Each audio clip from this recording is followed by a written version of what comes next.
Hello friend, मैं हूं Ram Singh Yadav and welcome to up for update. So friends, आज मैं बात करने वाला हूं कि किस तरह से अगर आप लोग डायबिटीज से या फिर हाइपरटेंशन से डायग्नोस हो चुके हो तो किस तरह से आप लोग इजीली बिना किसी प्रॉब्लम के अपने लिए हेल्थ इंश्योरेंस ले सकते हो और आपको गारंटी क्लेम मिलेगा इन फ्यूचर। बिकॉज आपको हेल्थ इंश्योरेंस इजिली मिल तो जाता है, लेकिन जब इन फ्यूचर में कोई भी क्लेम आता है तो बहुत सारे क्लेम रिजेक्ट हो जाते हैं। इसलिए बिकॉज आपके पास प्रॉपर डॉक्यूमेंट नहीं होता है ये प्रूफ करने के लिए कि आपके जो डायबिटिक लेवल्स थे वो कितने थे जब आपने हेल्थ इंश्योरेंस लिया था। तो बिकॉज आपसे कंपनी कुछ डॉक्यूमेंट या फिर कुछ मेडिसिन के डॉक्यूमेंट जनरेट करने के लिए बोलती है या फिर आपसे डिमांड करती है, और उस वक्त आपके पास वो सारी चीज़ें नहीं होती है। बिकॉज जब आप लोग हेल्थ इंश्योरेंस लेते हो तब आपसे एक प्रपोजल फॉर्म फिलअप कराया जाता है और उसके अंदर एक्चुअली आपको सारी ही चीज़ें मेंशन करनी होती है कि आपका डायबिटीज़ कब से है, आपको ये सारी चीज़ें कब से डिटेक्ट हुई है, या फिर हाइपरटेंशन कब से डिटेक्ट हुआ है, आपके डॉक्टर का नाम क्या है, या फिर आप कौन सी मेडिसिन ले रहे हो, कितने बार ले रहे हो, आपको कोई और मेडिसिन आप ले रहे हो या फिर नहीं, आप कोई मेडिसिन आपका चालू है या फिर नहीं, ये सारी ही चीज़ें आपको बतानी पड़ती है। लेकिन इंश्योरेंस कंपनी आपको इतना फोर्स तो करती नहीं, वो आपके ऊपर होता है कि आपको बताना है या फिर नहीं, ये चीज़ आपके ऊपर है। लेकिन जब क्लेम की पारी आती है तो वो कंपनी के ऊपर होता है कि वो उनको क्लेम देना है या फिर नहीं। बिकॉज अगर उन्होंने जो डॉक्यूमेंट डिमांड किए वो अगर आप नहीं प्रोड्यूस कर पाए with in a time period तो आपका जो भी क्लेम है वो रिजेक्ट हो जाता है। तो अगर आप लोग सोच रहे हो कि हेल्थ इंश्योरेंस लेना ही है देन डेफिनेटली आपके पास कुछ डॉक्यूमेंट होना चाहिए, जैसे कि आपके डॉक्टर का प्रिस्क्रिप्शन लेटर होना चाहिए जिसमें कि सारी चीज़ें मेंशन होती है कि आपको कब से डायबिटीज़ है, या फिर फर्स्ट प्रिस्क्रिप्शन होना चाहिए जिसमें आप जब फर्स्ट टाइम विजिट करने गए थे तब डिटेक्ट हुआ था कि आपको डायबिटीज़ या फिर हाइपरटेंशन है, वो चीज़ होना चाहिए। नहीं है तो आप डॉक्टर से लिखवा के ले सकते हो, क्योंकि आपको हेल्थ इंश्योरेंस के प्रपोजल फॉर्म में कब से डायबिटीज या फिर हाइपरटेंशन है वो सारी चीज़ें मेंशन करनी पड़ती है विद डेट। ठीक है, तो इस चीज़ के ऊपर आपको ज़्यादा ही फोकस करना है। इसके अलावा अगर आप डायबिटीज से स्पेशली डायग्नोस्ड हो तो फिर उस चीज़ के लिए आपके पास HbA1c का रिपोर्ट होना कंपलसरी है, और वो एकदम लेटेस्ट होना चाहिए, लाइक विद इन 30 डेज या फिर 60 डेज के आसपास का कुछ चलता है। अलग अलग कंपनियों का अपना अपना रूल होता है, तो आप देख सकते हो। बिकॉज ज़्यादातर जो हेल्थ इंश्योरेंस कंपनियां हैं वो डायबिटीज़ पेशेंट को आराम से हेल्थ इंश्योरेंस दे देती है, कोई प्रॉब्लम नहीं है। लेकिन अगर आपका HbA1c 7 या फिर 8 से ऊपर है देन मेजरली ज़्यादातर हेल्थ इंश्योरेंस कंपनियां ऐसे लोगों को अवॉइड करती है और ऐसे लोगों को हेल्थ इंश्योरेंस नहीं देती है। इंडिया में ना बहुत ज़्यादा प्रॉब्लम मुझे ये लगता है when it comes to providing health insurance to the person जिनको ऑलरेडी प्री एग्जिस्टिंग डिजीज है। बिकॉज प्री एग्जिस्टिंग डिजीज होने के बावजूद कंपनियां बस आपसे प्रपोजल फॉर्म फिलअप करा लेती है, वो चाहती कि आप उसके अंदर सारी चीज़ें मेंशन कर दो, वो आपका हेल्थ चेकअप नहीं करती और आपको इजीली इंश्योरेंस दे देती है बिना किसी प्रॉब्लम के। प्रॉब्लम तब आती है जब आप क्लेम लेने जाते हो और कंपनी बोलती है कि भैया आपको ये सारे डॉक्यूमेंट देने हैं और आपके पास वो सारे डॉक्यूमेंट अवेलेबल नहीं होते हैं, तो आपको वो सारी चीज़ें को प्रोड्यूस करना पड़ता है with in a period of time, और आप नहीं कर पाए तो आप फंस गए और आपको क्लेम नहीं मिलेगा। या फिर ज़्यादातर केस में पार्शियल क्लेम भी आपको दे दिया जाता है, सो दैट कि आप भी सेटिस्फाई रहो और आप कहीं कंप्लेन ना करो। आपको करना क्या कि आपके डॉक्टर से सारी चीज़ें लिखा लेनी है और एक अच्छा सा हेल्थ इंश्योरेंस ले लेना है। बिकॉज इन फ्यूचर अगर आपको कोई भी बड़ी बीमारी होती है तो कोई भी कंपनी एक तो पोर्ट नहीं करवाती या फिर अपनी कंपनी में वो आपको पोर्ट करने नहीं देती है। दूसरा कि आप सम इंश्योर्ड बढ़ा नहीं सकते। फॉर एग्जांपल अगर आपने 5 लाख का ले लिया, आपको कोई बड़ी बीमारी हो गई जैसे कि कोई किडनी रिलेटेड हो गई, कोई हार्ट रिलेटेड हो गई, तो कंपनी आपको सम इंश्योर्ड बढ़ाने नहीं देती। तो जो भी आपने फर्स्ट टाइम सम इंश्योर्ड लिया था वही कंपनी के साथ उतना ही सम इंश्योर्ड आपको लाइफ टाइम तक चलाना पड़ता है।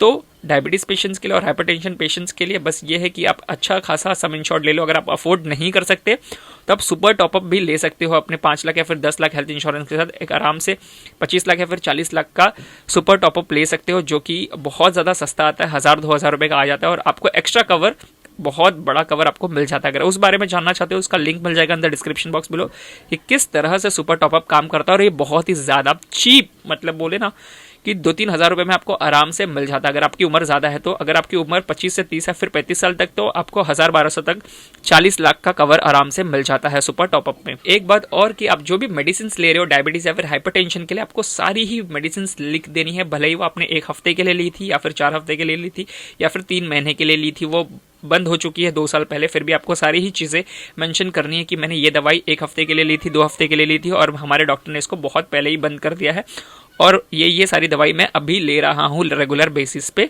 सुबह शाम इतने इतने टाइम पे लेता हूँ। वो सारी ही चीज़ें आपको अच्छे से मेंशन कर देनी है। बिकॉज ऐसी कोई दवाई निकल गई जो कि आपने मेंशन नहीं किया है अपने प्रपोजल फॉर्म में और आपके प्रिस्क्रिप्शन में वो मेंशन किया गया है, देन डेफिनेटली आपको इन फ्यूचर में प्रॉब्लम आ सकती है 101%। अगर आपका कोई बड़ा क्लेम आता है देन डेफिनेटली हर कंपनी बहुत इधर उधर करके आपका क्लेम रुकवाने की कोशिश करती है, बिकॉज कोई भी कंपनी नहीं चाहती कि वो उनको बड़े क्लेम की वजह से लॉस हो। तो कंपनियां थोड़ा बहुत रिसर्च करती है, किस तरह से आपको क्लेम ना मिले वो बहुत सारे वेज ट्राई कर लेती है। तो ऐसा कोई लूप होल ना छोड़ो आपकी तरफ से, सो दैट कि आपको इन फ्यूचर क्लेम ना मिले बस, ठीक है। हर एक दवाई मेंशन करना है, भले वो इंपॉर्टेंट रहे ना रहे। आपने 1 हफ्ते के लिए खाई थी, 2 हफ्ते के लिए खाई थी। कुछ दिन पहले ही मुझे एक अपने क्लाइंट का फोन आया था फ्रॉम गाजियाबाद, और उन्हें अपने मॉम के लिए हेल्थ इंश्योरेंस चाहिए था। उनकी जो एज है वो अराउंड 40 ईयर्स ऑफ एज थी। तो मैंने निवा बुपा का हेल्थ रीअश्योर जो प्लान है वो जो कि बेस्ट है, वो मैंने उनको सजेस्ट किया। तो सारी चीज़ें मुझे ही प्रपोजल फॉर्म उन्होंने बोला कि आप ही भर दो। ज़्यादातर मैं ऐसे करता हूँ कि क्लाइंट को ही देता हूँ, लिंक शेयर कर देता हूँ और उन्हें ही सारी चीज़ें फॉर्म फिलअप करने बोलता हूँ, या फिर मैं एक डॉक्यूमेंट शेयर कर देता हूँ, सारी डिटेल्स उन्हें बोलता हूँ लिखने के लिए, सो दैट कि कोई भी स्पेलिंग एरर ना हो। फिल कर दी, और बाद में मुझे क्या पता चला कि उन्होंने एक दवाई है वो मेंशन नहीं किया, जो कि उनके प्रिस्क्रिप्शन फॉर्म में जो कि उन्होंने मुझसे शेयर किया था उसमें मेंशन की गई थी। उनके मॉम का जो ऑपरेशन हुआ था वो गॉल ब्लैडर का हुआ था, वहाँ पे कहीं स्टोन था, तो उनका जो ऑपरेशन 3-4 साल पहले हुआ था, ठीक है। तो उन्होंने सारी मेडिसिन लिखी थी जो भी उस वक्त दिया गया था।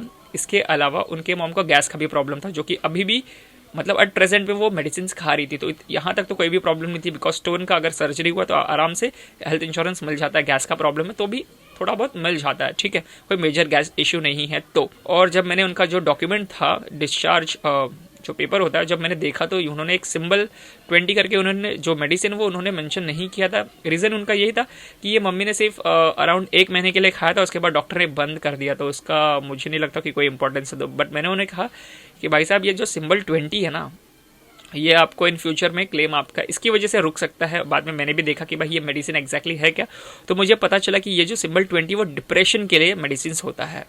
और मैंने उनको फोर्स किया कि आप ये मेडिसिन ज़रूर से ज़रूर मेंशन करो, बिकॉज अगर आप मेंशन नहीं करते हो तो आपको इन फ्यूचर क्लेम में प्रॉब्लम आ सकती है। तो उन्होंने मेरे कहने पे मेंशन किया, और बाद में पता चला कि भाई 1-2 दिन बाद कि उनका जो हेल्थ इंश्योरेंस है जो रिक्वेस्ट था वो कैंसिल हो गया। रीज़न यही था कि सिंबल 20 की वजह से, बिकॉज सिंबल 20 एक साइकेट्रिक मेडिसिन है जो कि डिप्रेशन के लिए दी जाती है, और उन्हें ये लगता था कि ये दवाई जो है वो मेंशन करना इंपॉर्टेंट नहीं है। तो मान लो उन्होंने मेरे अंडर इंश्योरेंस लिया था, अगर ऐसा कुछ हो जाता इन फ्यूचर कि उन्हें क्लेम ही नहीं मिलता तो पूरा रिस्पॉन्सिबल मैं था। तो मैं हमेशा अपनी तरफ से चाहता हूँ कि जो भी मेरे क्लाइंट्स हैं उनको मैं बेस्ट टू बेस्ट सारी चीज़ें अच्छे से गाइड करूँ, सो दैट कि उनको कोई भी प्रॉब्लम ना आए। तो कुछ इस तरह से बहुत ज़्यादा प्रॉब्लम आ सकती थी उनको फ्यूचर, बट सिंस उन्होंने मेंशन किया उनका रिजेक्ट हो गया, सो ये प्रॉब्लम नहीं है। उन्हें बुरा भी बहुत लगा कि भाई उनका सिंबल 20 मेंशन करने की वजह से जो उनका इंश्योरेंस का जो रिक्वेस्ट था कंपनी के पास जो उन्होंने भेजा था वो रिजेक्ट हो गया। तो मेरा यही कहना था कि यार अब भी रिजेक्ट हो गया, that is just good. I know कि बुरा लगा होगा, बट इन फ्यूचर में लगने से अच्छा 4-5 साल 10 साल तक आप सारे प्रीमियम्स पे करो, और जब 10 साल के बाद लेने जाओ तब रिजेक्ट होगा तो बहुत ज़्यादा बुरा लगता है। तो इट इज़ ऑलवेज बेटर कि भाई पहले ही वो रिजेक्ट हो जाए तो सबसे ज़्यादा बेटर है, बिकॉज आपके पैसे वेस्ट नहीं होंगे, और आपको दुख जो अब हो रहा है ना उससे 100 गुना ज़्यादा तब दुख होगा जब आपको क्लेम नहीं मिलेगा इतने सारे प्रीमियम भरने के बाद, क्योंकि आपने सारी डिटेल्स फिल अच्छे से नहीं किया था। तो कुछ इस तरह की चीज़ें हैं, बहुत सारे लोगों के साथ होती है। तो अगर डायबिटीज़ या फिर हाइपरटेंशन के पेशेंट हो देन डेफिनेटली आपको ये सारी चीज़ों का ध्यान देना चाहिए। एक बात और कि डायबिटीज़ और हाइपरटेंशन के पेशेंट्स अगर एजड है, जैसे कि 40+ या फिर 50+ है, तो कुछ कुछ कंपनियां लोडिंग भी लगा देती है। लोडिंग का मतलब ये है कि अगर मान लो मेरा प्रीमियम 20,000 रुपये का है तो मुझे 10% या फिर 20% एक्स्ट्रा देना पड़ेगा, बिकॉज मुझे कंपनियां इस चीज़ के लिए भी कवर कर रही है after a waiting period of 2 years या फिर 3 ईयर्स। तो ये कवर कर रही है, कंपनी रिस्क लेने के लिए रेडी है मेरे हाइपरटेंशन या फिर डायबिटीज़ की वजह से, तो वो आपको लोडिंग लगा देती है। लोडिंग का मतलब ये है कि आपसे एक्स्ट्रा प्रीमियम लिया जाता है as compared to normal person. तो 10%, अगर 20,000 के ऊपर 10% देखा जाए तो अराउंड 2,000 के आसपास आता है। तो आपसे 20,000 के जगह पे 22,000 लिया जाता है या फिर 24,000 लिया जाता है अगर 20% का लोडिंग लगा है तो, बिकॉज ऑफ डायबिटीज़ या फिर हाइपरटेंशन। तो ऐसे मामले में तो डेफिनेटली आपको देना ही चाहिए। ऐसा नहीं है कि आपने मेंशन नहीं किया डायबिटीज़ और ये सारी चीज़ें और अपना लोडिंग आप बचाने के चक्कर में इन फ्यूचर भाई आप बहुत ज़्यादा प्रॉब्लम में आ सकते हो। एक इसका उपाय ये है कि आप राइडर ले सकते हो। जैसे कि अगर हेल्थ रीअश्योर की बात करूँ तो वहाँ पे एक राइडर आता है फॉर हाइपरटेंशन या फिर डायबिटीज़ पेशेंट के लिए स्पेशली, जिसमें कि आपको कुछ पैसे एक्स्ट्रा देना पड़ता है जिसमें कि आपका जो वेटिंग पीरियड है वो तो फर्स्ट डे से ही लाइक कैंसिल हो जाता है और आपका फर्स्ट डे से ही सारी चीज़ें कवर्ड हो जाती है। इसके अलावा जो भी आपको लोडिंग लगा है वो नहीं लगता है। तो अगर आप लोग चाहते हो कि मैं आपकी हेल्प करूँ आपका प्रपोजल फॉर्म फिल करने में या फिर आपको सजेस्ट करने में कि आपके लिए आपके हेल्थ के हिसाब से या फिर आपके फाइनेंशियल स्टेटस के हिसाब से आपके लिए कौन सा बेस्ट हेल्थ इंश्योरेंस हो सकता है, and then definitely you can contact me. आपको best to best health insurance suggest किया जाएगा और 2-3 तो सजेस्ट करेंगे ही हम अपनी तरफ से। उसके बाद आपके ऊपर होगा, आपके बजट के हिसाब से आप चूज कर सकते हो। हम आपकी मदद करेंगे आपका प्रपोजल फॉर्म फिलअप करने के लिए सो दैट कि कोई भी गलती ना हो। एंड बस इस वीडियो के लिए फिलहाल इतना ही। आई होप कि आपको ओवरऑल जनरल आइडिया मिल गया होगा कि किस तरह से अगर आप कोई भी डिजीज से सफ़र कर रहे हो या फिर कोई प्री एग्जिस्टिंग कंडीशन है तो आप लोग किस तरह से बेस्ट टू बेस्ट तरीके से हेल्थ इंश्योरेंस ले सकते हो बिना गलती किए। सो आई होप कि आपको सारी चीज़ें समझ में आ गए होंगे। फिर भी कोई डाउट या फिर कुछ पूछना है तो you can comment in the comment section below. आपको विद इन 24 आवर्स के अंदर मैं रिप्लाई करने की कोशिश करूंगा। अगर आपको ये वीडियो यूजफुल लगी होगी तो यार एक लाइक तो जरूर बनता है, और अगर आप हमारे चैनल पर नए हैं तो सब्सक्राइब बटन दबा देना। And thank you for watching this video guys, have a good day, bye.